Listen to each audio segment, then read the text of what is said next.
Hello friends, कैसे हो आप लोग।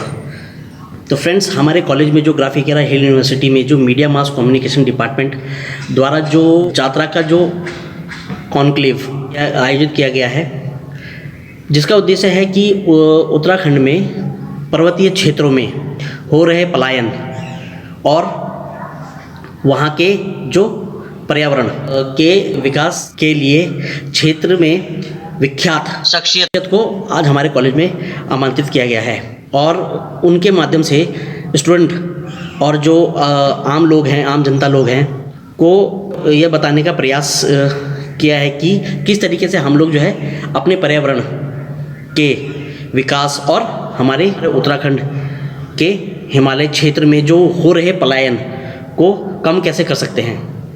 तो फ्रेंड्स, इसके बारे में भी यहाँ पे जो है हमारे यहाँ कॉलेज में चर्चा होगी। तो फ्रेंड्स, बने रहना हमारे साथ गोबरगावी ब्लॉग्स में। मिलते हैं आपको थोड़ी देर में। इन्हें मुख्यमंत्री पुष्कर सिंह धामी जी ने भी टीचर ऑफ द ईयर सम्मान से सम्मानित किया। बहुत बहुत धन्यवाद सर इस कॉन्क्लेव में जुड़ने के लिए। Thank you very much sir. पहले आप सभी लोगों को मेरा प्रणाम और आप सभी लोगों को हिंदू नववर्ष की शुभकामनाएं। और क्योंकि ये पर्यावरण और पलायन और चर्चा विषय है जिसको सर ने मुझसे अभी क्वेश्चन पूछा, इंडिविजुअली हम पर्सनली क्या कर सकते हैं, सो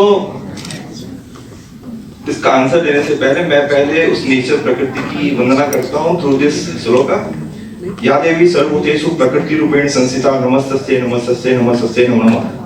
so starting of this new year, Hindu नववर्ष और जिसे हम नववर्ष बोलते हैं, नववर्ष की शुरुआत में सबसे पहले प्रकृति नेचर की पूजा की जाती है।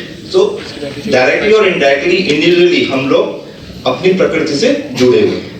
अब जैसा सर ने प्रश्न किया कि हम क्या कर सकते हैं, पर्सनली सर मैं बहुत शॉर्ट आंसर दूंगा क्योंकि आपने जैसा कमिटमेंट किया था, मेरे पास केवल 2 मिनट बचे हैं, बोलने को काफी कुछ था। सो हाँ, नहीं एक राइट। सो हाँ, मैं इतना ही कहना चाहूंगा यहाँ पे कि इंडिविजुअली हम सबका अपना एक रोल है और हम उस रोल को प्ले करने के लिए इस अर्थ में आए हैं और नेचर ने, प्रकृति ने हमें वो आशीर्वाद दिया है, हम उस रोल को कंप्लीट करना है। सो बिना प्रकृति की ब्लेसिंग के हम वो कार्य नहीं कर सकते, राइट। अब ये स्टार्टिंग कहाँ से होता है, नेचर को समझना और नेचर के बारे में उसको हम कैसे कंजर्व करें, या जो बातें आती है वो बाद में आती है जब हम हायर एजुकेशन या अदर पढ़ना जब हम सीख जाते हैं, तब हम नेचर का विनाश भी सीख जाते हैं दूसरे तरीके से। तो हम सबसे पहले हमें अपने परिवार से एक ज्ञान मिलता है, this one is our indigenous knowledge, परंपरागत ज्ञान जो हमारे फादर और पुरानी पीढ़ियों से वो ट्रांसफर हुआ है। अब वही ज्ञान हमको आगे सर्वाइव करने के लिए प्रेरित करता है।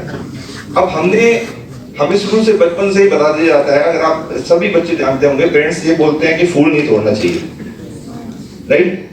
अब हम बचपन में वो एक बार तोड़ते हैं, वो डांट खाते हैं, उसके बाद हम तोड़ना छोड़ देते हैं। बट लेकिन जैसे ही हम ग्रेजुएशन और अंडर ग्रेजुएशन में आते हैं तो 14 फरवरी को वही फूल हम जो है तोड़ करके किसी को दे देते हैं, 14 फरवरी। यहाँ पे हमारी नॉलेज ज्ञान से थोड़ा सा चेंज हो जाता है और वो जो हमारा परंपरागत ज्ञान है उसको हम थोड़ा सा वीक कर देते हैं। मैं ऐसा नहीं कहता कि स्टूडेंट नहीं समझते, स्टूडेंट सब चीज जानते हैं, सब समझते हैं। आपको बेसिक नॉलेज हमें परिवार से मिलती है।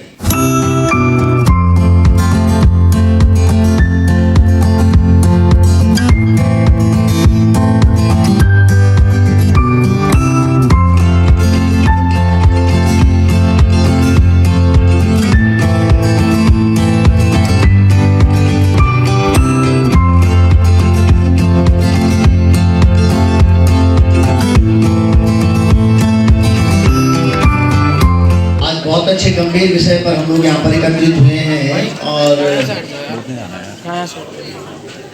इस संदर्भ में मुझे भी इस पैनल में बैठने का अवसर मिला है। आप सबका जीवन बहुत अच्छा हो। समस्त यहाँ पर उपस्थित गणमान्य उपस्थिति, आज जो लोक संगीत पर एक बहुत गंभीर चर्चा होनी है, यहाँ पर एक गढ़वाली कथन बैठे हाथ खड़े कर मैक्सिमम गढ़वाली छन सब लोग। यही चर्चा को एक अच्छू परिणाम हम सब लोगों का सामने आलो। हम लोग कुछ जरूर एखन सीखी जोला ये सभागार में आज उपस्थित जितना भी लोग छन सब भविष्य बहुत सुखी हो, बहुत मंगलमय हो। मैं चाहूंगा कि अपने काम का के बारे में और काम का जो उद्देश्य है उसको हमारे ऑडियंस, हमारे स्टूडेंट के बीच साझा करने की आप कोशिश करेंगे, प्रयास करेंगे। स्वागत। जी धन्यवाद। ग्राफिक एरा यूनिवर्सिटी एडमिनिस्ट्रेशन का बहुत बहुत धन्यवाद कि उन्होंने हमें ये मंच दिया। ये जो हमारी फोक म्यूजिक है, कला है, संगीत है, वास्तव में ये हमें जन्म से मिला है। जिस बढ़िया देश में हमारा जन्म हुआ है वहाँ ये संगीत विराजमान था, उसके बीच में हमारा जन्म हुआ। जब हमें ये मिला, सुनने में मिला, तो पारंपरिक वाद्य यंत्र, गीत, संगीत जो भी हमारी बोलचाल भाषा, देशी भाषा में ही उपलब्ध हमें सुनने को मिला, तो हम इसमें ही मदद होते रहे। एक्सपेरिमेंटल जो आपका अप्रोचेस है, तो उस एक्सपेरिमेंट के बारे में थोड़ा सा कुछ बताएं। पहले तो सभी लोगों को प्यार बहुत बहुत और सभी मंच पर आसीन लोगों को प्रणाम। मैं सीधा शुरुआत करता हूँ। आपका पहला प्रश्न ये था कि कैसे विचार आया। तो ये विचार सिंपल सा था कि हम जब काम कर रहे थे या जब हम गढ़वाली म्यूज़िक या कुमाऊँ का म्यूज़िक, तो मैं कब पहले उस समय कम सुनता था, क्योंकि गढ़वाली म्यूज़िक ही मेरे लिए इतना पर्याप्त था कि मुझे शब्द समझना और ये सब वो सब चीज़ें थी, क्योंकि उस समय एकदम से समझ में नहीं आते थे कि क्या गाया जा रहा है, क्या है, क्योंकि इतना नहीं था। बहुत ऑनेस्टली मैं बता रहा हूँ, इतना मेरी गढ़वाली बहुत अच्छी नहीं थी। लेकिन मुझे क्या था कि वो जो म्यूज़िक का जो नयापन आ रहा था, वो उस पर मुझे कुछ चाहिए था। अच्छा, और मैं आपको ऑनेस्टली बताऊं कि मैं सिर्फ एक दर्शक के रूप में सोच रहा था कि ऐसा कुछ कभी कोई आएगा और वो सुनाएगा। उसके बाद होते होते पता नहीं एक्सप्लोर हुआ और मैं म्यूज़िक प्रोडक्शन में घुस गया, और मुझे लगा कि कंप्यूटर का टेक्निकल और ये मेरी म्यूज़िक की समझ और ये दोनों मिलके वो म्यूज़िक प्रोडक्शन हो गया, और हम उसमें काम करते गए, करते करते पता नहीं चला। दूसरा मतलब ये हमारा शुरुआत है। दूसरा सर ने बोला कि फुलारी वाले गीत के बारे में, तो मैं उसको बहुत क्लियरली बताता हूँ। फुलारी वाला गीत जो है वो सब कुछ जितना हमने म्यूज़िक सुना था, गढ़वाली हो, कुमाऊँ का हो, जितना भी म्यूज़िक हमने सुना था, जितने सिंगर्स को सुना था, उन सब का निचोड़ वो है। अगर आपने फुलारी का वीडियो गौर से देखा होगा, तो फुलारी का वीडियो जो है उसमें कई लोगों ने मुझे बोला कि भाई वो जो गाना है वो तो एक युवती का है, वो अपने पति से बोल रही है कि मुझे घर छोड़ के आ जाओ, तुम अपने रहो, तुम यहाँ अपने दिल्ली बम्बई में, मुझे तो घर छोड़ के आ। तो बात ये नहीं है कि वो एक युवती का गीत है तो उसमें हम युवती दिखाते हैं, बात वो नहीं थी। बात ये थी कि वो एक भावना है जो सर लोगों ने हमारे मस्तिष्क में जो अपने गीतों से छोड़ दी है ना, वो सब था। सर का गाना मुझे याद है, मैं बहुत छोटा था तब सर का गाना आया था सरुली, तो सरुली का स्टार्ट ही तंग तंग तंग आहा, तो वो जब वो स्ट्रम था, तो जब वो सुनाई दिया मैंने बोला जब ये इतना हो सकता है, इतने में सर ने वो मैजिक क्रिएट कर दिया, तो फिर हम भी कर सकते हैं कुछ ना कुछ। टेक्निकली साउंड और नॉलेज होना चाहिए। अगर आपको किसी चीज़ के बारे में नॉलेज नहीं है, गेन करो नॉलेज, फिर करो, मत करो। बाकी म्यूजिक है, अब वो चल रहा है, आप लोगों का आशीर्वाद है। कुमाऊं की खुशबू, कुमाऊं का फोक, कुमाऊं के लोक संगीत की महक, और उस पर कुछ बातचीत के लिए मैं बिना किसी प्रश्न के सीधे माइक आपको सौंप रहा हूं कि अपनी बातचीत आप स्वाभाविक रूप से ऐसे ही नोट पर शुरू करें जहां पर पांडवाज ने ये बातचीत को छोड़ा है। मंच पर बैठे हुए सभी सम्मानित लोगों को हम दोनों बहनों का प्रणाम। पहली बात तो हमें सुन कौन रहा है? हमें ज्ञानीजन सुन रहे हैं या एक जिज्ञासु व्यक्ति हमें सुन रहा है, जिसके मन के अंदर हमें सुनकर शायद बहुत से सवाल आएंगे कि मैं पांडवाज जैसा करूं, मैं रागाज जैसा करूं, मैं भरतवाण जी जैसा बन जाऊं, मैं बसंती ब्रिज जैसा बन जाऊं या माधवी जी जैसा बन जाऊं। ऊंचाइयों को हमने देखा है ऐसे गर्दन उठा के। हम हिमालय के ऊपर हेलीकॉप्टर लेके हिमालय को देखने कभी नहीं गए। हमने हिमालय की प्राकृतिक सुंदरता को अगर महसूस किया है हम गाते थे तो कोयल पीछे से बोलती थी, हम गाते थे तो नदियाँ कलकलाती थी, हम गाते थे तो दूर कहीं एक आमा, जिसको हम दादी ग्रैंड मदर भी कहते हैं, आमा हमारी आवाज़ के साथ, हमारे गीत के साथ भाग लगाना कहते हैं ना, जैसे अभी जागर गाते तो आ पीछे से भाग लगाते हैं, हाँ भाड़ और भाग, वो भाग लगाती थी। और जब आमा दादी हमारी कहीं गाती थी तो हम उसके पीछे पीछे भाग लगाते थे। तो ये शुरुआत बनती गई ज्योति उप्रेती नाम से। शादी हुई कुमाऊं से गढ़वाल आ गई और उस जगह चली गई जोशीमठ, जहां आज लोग रो रहे हैं। ये जो लोक साहित्य और पारंपरिक लोकगीतों के साथ जुड़ने का हमारा जो एक यात्रा है, हम चाहते थे अपने हिंदी गीत गा करके खूब प्रसिद्धि पा सकते थे।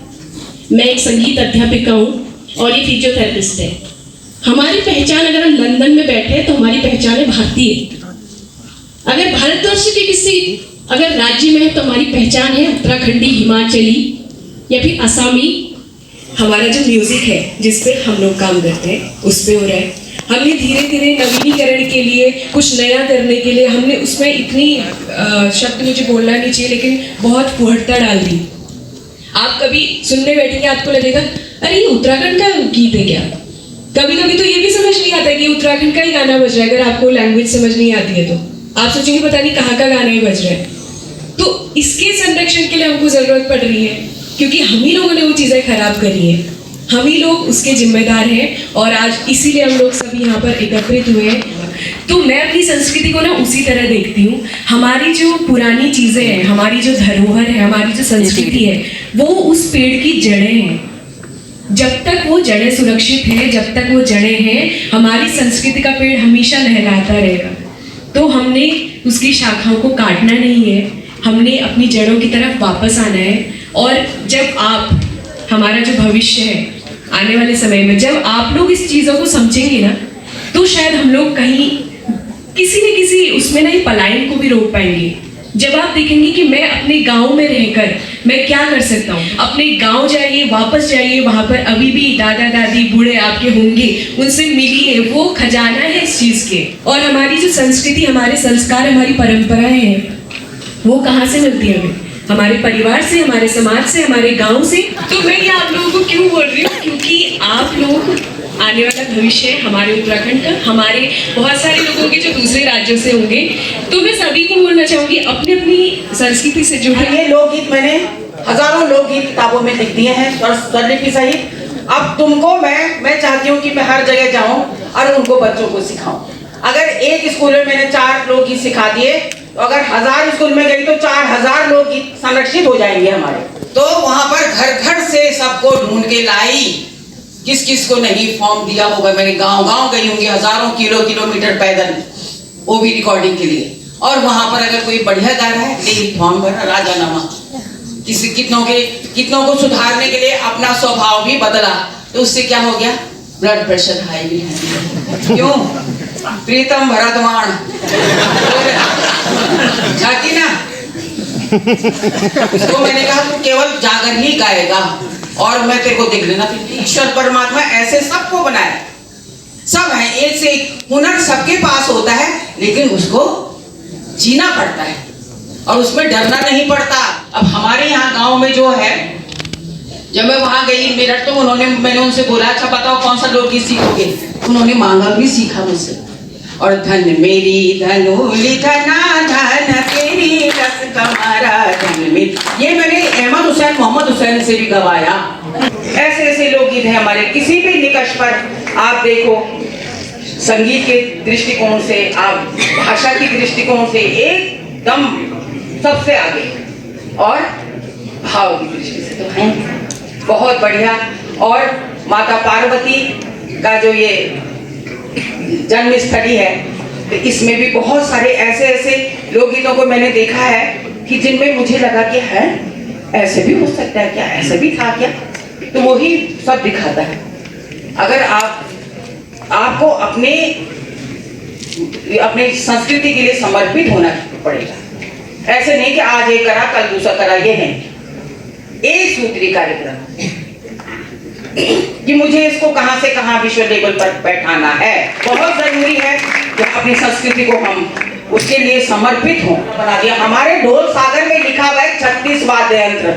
पहला वाद्य यंत्र जबान है, जबान सबसे पहला वाद्य यंत्र, और इसके अलावा तबला सितार भी है उसमें 36 वाद्य यंत्रों में। तो बच्चों को शोध करना चाहिए, और शोध करने के लिए जब तक मैं हूँ मेरा सहायता लो। और फिर मैं अपने साथ नहीं ले जाना चाहती, इसीलिए मैंने किताबें लिखी है, लेकिन व्यवहारिक ज्ञान आपको करवाना पड़ेगा जिससे मुझे संजीवनी मिले, वरना मेरा कुछ नहीं है दुनिया में।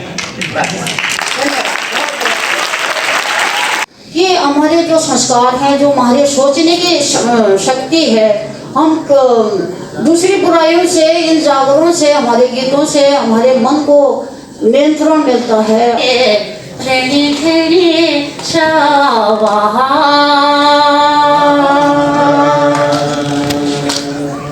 हे कृष्णा तोरो दादा होला सुर सेना सबमा बैठा छ दादा सुर सेना सबमा बैठा छ कृष्ण तोरा नाना उग्र सेना तुम्हारी सबमा भगवान पंचों को निशब हुनो दानियों को बीच रहा।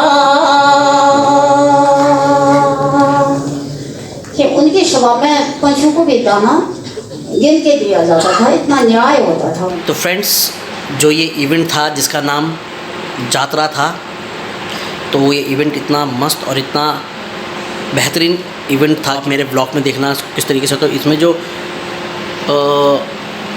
गायककार, उत्तराखंड के जो गायककार हैं वो लोग आ रखे थे। तो उत्तराखंड के लिए पलायन के ऊपर और अपनी संस्कृति के बारे में जो जो बताया है।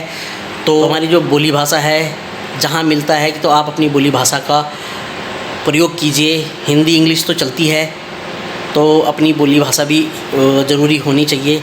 तो फ्रेंड्स, वीडियो को मैं यहीं पे एंड करता हूँ। आई होप वीडियो अच्छी लगी तो वीडियो को लाइक करना, शेयर करना, सब्सक्राइब करना। चैनल पे नए हो तो सब्सक्राइब कर देना। मिलते हैं आपको नए दिन नए ब्लॉग के साथ। Thank you for watching. Bye.